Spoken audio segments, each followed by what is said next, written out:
Este podcast tem o apoio de Elanco. Olá, sejam bem-vindos ao podcast da Veterinária Atual. O meu nome é Joana Vieira, diretora editorial da revista.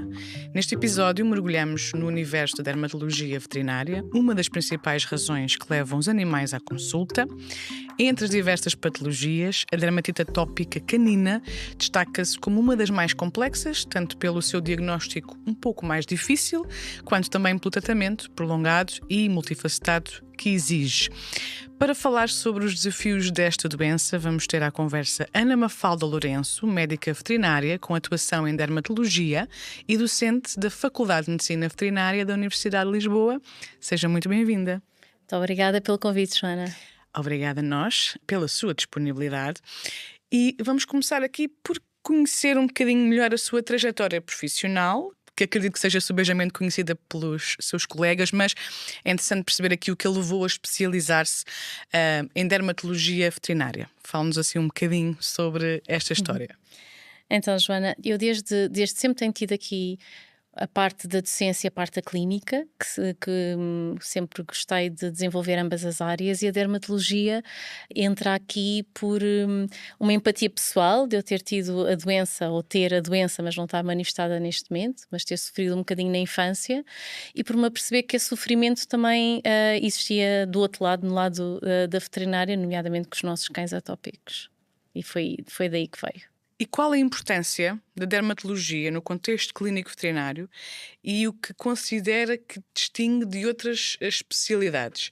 Eu referi no início e muitas vezes falamos nestas condições na revista, dizem que é uma das principais, se não a principal causa da ida às consultas veterinárias, certo? De facto, os problemas dermatológicos são muito prevalentes, muito à conta da dermatite atópica, da parte das alergias. Eu acho que aquilo que distingue, há várias coisas. Uma delas é que o órgão que é atingido é visível para o clínico, que é bom, permitindo a sua inspeção, mas também, por exemplo, do ponto de vista social, os cães que têm patologias de pele acabam por os donos às vezes até se sentirem constrangidos com a família, com vizinhos, etc. E estão permanentemente recordados, não conseguem de todo esquecer a do doença. Que se passa com o animal. Exatamente. Claro. Por outro lado, uma distinção também é que muitas destas doenças não são curáveis, são só controláveis e, portanto, é algo que permanece para a vida, nomeadamente aqui no foro das alergias. E pesa, não é? Acaba Muito. por pesar bastante para o tutor. E entrando aqui no circuito da dermatite atópica canina, como referiu, portanto, esta poderá ser uma doença bastante difícil de controlar. Porquê? A doença é difícil porque ela vai variar de indivíduo para indivíduo. É uma doença multifatorial em que cada vez mais percebemos o impacto de diferentes componentes. Portanto, há sempre a questão fulcral do prurido, que é o que leva as pessoas à consulta com o seu animal, mas depois há a parte da barreira cutânea, que em veterinária se fala mais recentemente, de haver uma pele cujas defesas não estão normais, cuja parte lipídica também não é tão completa, tão correta como deveria ser.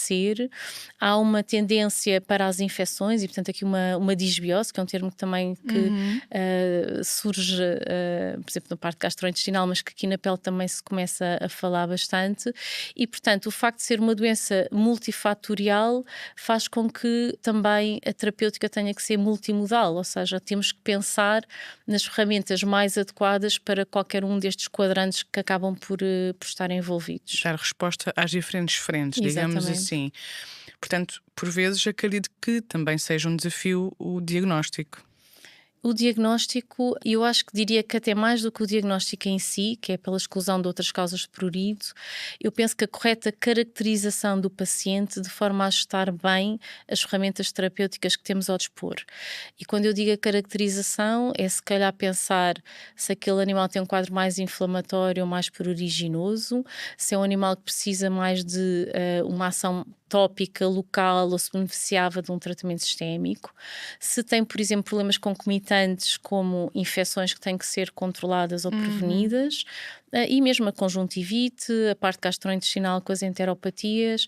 Eu acho que nos falta muitas vezes olhar para o animal como um todo e quase que apontar tudo aquilo que está errado com aquele animal e pensar como é que o podemos ajudar da melhor forma, qual é o melhor match terapêutico que nós possamos fazer para aquele animal. E que sinais ou sintomas mais frequentemente levam os tutores a procurar a clínica? Aquilo que será mais óbvio, será o prurido, é sem dúvida o mais frequente e às vezes as pessoas já associam, porque já pesquisaram, que a comichão está associada a problemas alérgicos. Depois há o caso das otites, em que muitas vezes as pessoas ao longo dos anos foram tratando para otites os seus animais e que não associam um problema alérgico, portanto, e vão por otites que não se curam ou que se melhoram, mas que recorrem com facilidade e por isso eu diria o prurido. As otites e as pododermatites, muitas vezes já graves também associadas.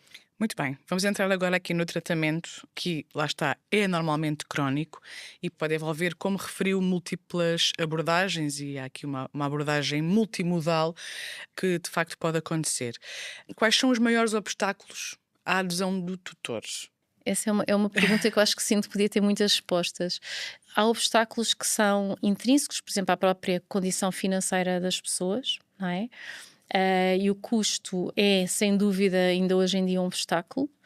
Depois também a parte do tempo, o tempo que é preciso despender ou para idas a um consultório ou, por exemplo, a realizar banhos e terapêutica, mas eu sinto que o primeiro obstáculo continua a ser, apesar de tudo, às vezes a falta de compreensão que o tutor tem da complexidade da doença, o que acarreta a frustração, por vezes, do tutor com o médico veterinário que não está a conseguir solucionar algo que, na verdade, não tem solução, quer dizer, tem controle, podemos melhorar, mas nunca vamos curar, e às vezes a descrença que essa falta de compreensão sobre a doença leva ao tutor em relação ao médico veterinário, que acaba por não realizar os tratamentos adequadamente ou não realizar as visitas periódicas que devia realizar.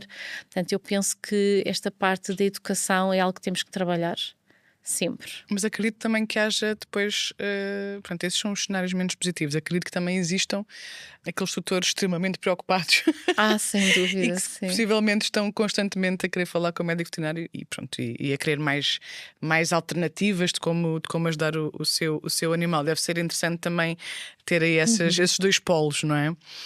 E a qualidade de vida? Portanto, durante aqui o tratamento, como é que se gera e que impacto é que isto pode causar na família, não é? Porque, tendo em conta que é uma doença crónica.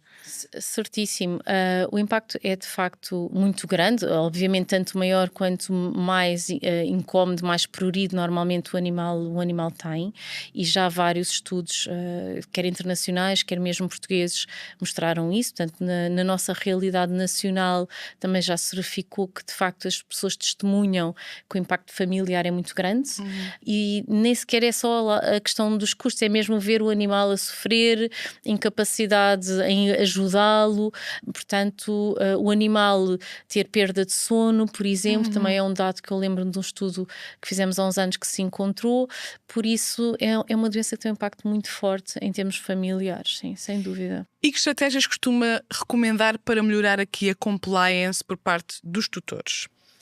Eu acho que a principal coisa é ter uma conversa muito franca, tentando perceber quais é que podem ser as dificuldades que se esperam, por questões familiares, por exemplo, ou até relacionadas com o temperamento do animal. Eu acho que também fasear a informação que nós damos aos tutores e eles, portanto, perceberem melhor cada parte vai ajudar à sua colaboração com aquilo que nós pretendemos fazer. Portanto, às vezes deixar para uma segunda vinda parte da explicação, dar suporte audiovisual, acho que também é qualquer coisa que eu encontro que me ajuda. Fazer o paralelismo com as doenças alérgicas do homem, e normalmente eu recorro muito à asma, porque toda a gente ou conhece alguém que tem asma ou já ouviu falar, e nesse sentido estabelece-se aqui uma base que é boa para nós trabalharmos, e também há estudos que mostram que quanto mais complicado for o tratamento, mais problemas nós vamos ter em relação à adesão, e portanto é preciso ter isso em conta e pensar em tratamentos que nos facilitem a vida. Do nosso ponto de vista, no fundo, estamos a simplificar a vida ao tutor, nomeadamente facilitar os tratamentos em casa, com tomas únicas diárias e às vezes até reduzir, por exemplo, a frequência de tratamentos tópicos para algo que seja viável para o contexto familiar daquela pessoa. E temos novidades nesta área?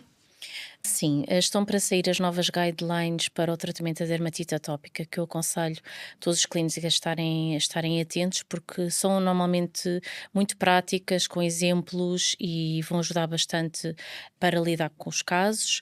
E também houve agora a saída de 2 inibidores de JAK.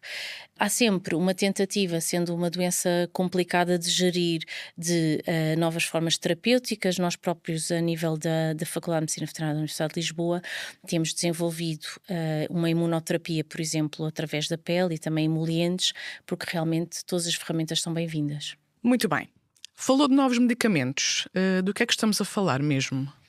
Então, temos 2 inibidores de JAK novos, o ilunocitinib e o atinvicitinib, e essencialmente o ilunocitinib vai ter, e isto são dados que vêm do in vitro, uma inibição para JAK1, JAK2 e TYK2, e o atinvicitinib será mais seletivo para JAK1. E o que devem ter em conta os seus colegas médicos veterinários sobre esta nova molécula ilunocitinib? Eu acho que, principalmente, que há aqui uma expectativa de um bom poder anti-inflamatório, olhando para os dados in vitro, que obviamente tem que ser confirmado clinicamente. Portanto, nós, à medida que vamos utilizando, vamos começar a ver se isto se verifica ou não. É um fármaco muito rápido a atuar e já temos alguns estudos publicados. Também há experiências já de cerca de 1 ano em outros países. Quanto à forma de administração, é um fármaco que é administrado uma vez ao dia, que é simpático, e as contraindicações temos não usar em animais imunodeprimidos e de resto, quer dizer, mesmo com a vacinação, é um fármaco que se pode manter, portanto também é conveniente nesse sentido. E em que casos vê a utilização do Zenrelia? Eu vejo a utilização de Zenrelia para casos de dermatite atópica ou até outras doenças alérgicas, principalmente quando há prurido e inflamação, podendo ser utilizada de forma aguda ou de forma crónica, que serão, se calhar, a maior parte dos nossos pacientes, e pode ser utilizada desde logo como uma primeira abordagem ou então quando já estamos a fazer outras moléculas, mas em que há ou outros protocolos, em que há falha parcial ou mesmo total. Além disso, por vezes pode justificar por questões puramente financeiras, ficar mais oneroso outras formas terapêuticas. Falou da seletividade de inibidores de JAK, que é um conceito, digamos que recente em medicina veterinária. Qual é a importância clínica desta seletividade, de facto, aqui dos inibidores de JAK? É um tema extremamente complexo. De facto, clinicamente não sabemos. Os dados vêm essencialmente não totalmente, estudos in vitro. E nós sabemos da medicina humana, onde estas moléculas já existem há mais tempo, por vezes não há uma boa correlação do in vitro e o in vivo. Portanto, eu acho também um daqueles casos em que só mais tarde, retrospectivamente, é que podemos saber se de facto tem impacto ou não. E faria alguma coisa de diferente ao iniciar o Zenrelia quando comparado com outros inibidores de JAK? Eu não vejo qualquer necessidade. Eu comecei a utilizar há cerca de 1 mês, faço exatamente o mesmo. Normalmente eu, para os casos crónicos com imunomoduladores na dermatite atópica, eu pessoalmente gosto de fazer umas análises gerais, portanto faço a leishmaniose porque também problemas de pele em Portugal normalmente implicam este descarte, e faço um perfil geral, já fazia, sei lá, com a ciclosporina, com a clacitinib. De resto, em relação, por exemplo, a terapêuticas multimodais, vou usar também da mesma forma. Pode-se fazer, por exemplo, associações, eu vejo com o Lokivetimab, com a imunoterapia ou com outras formas trópicas, emolientes, ácidos gordos. Portanto, essencialmente vou utilizar da mesma forma. Muito obrigada pelo ponto de situação, Mafalda, desta área da medicina veterinária. É sempre um gosto tê-la à conversa com a veterinária atual. Terminamos assim este podcast. Agradeço a todos os que nos acompanharam desse lado. Esperamos por si no próximo episódio e até lá acompanhe a veterinária atual através do site, das redes sociais e da revista em papel. Muito obrigada. Este podcast tem o apoio de Elanco.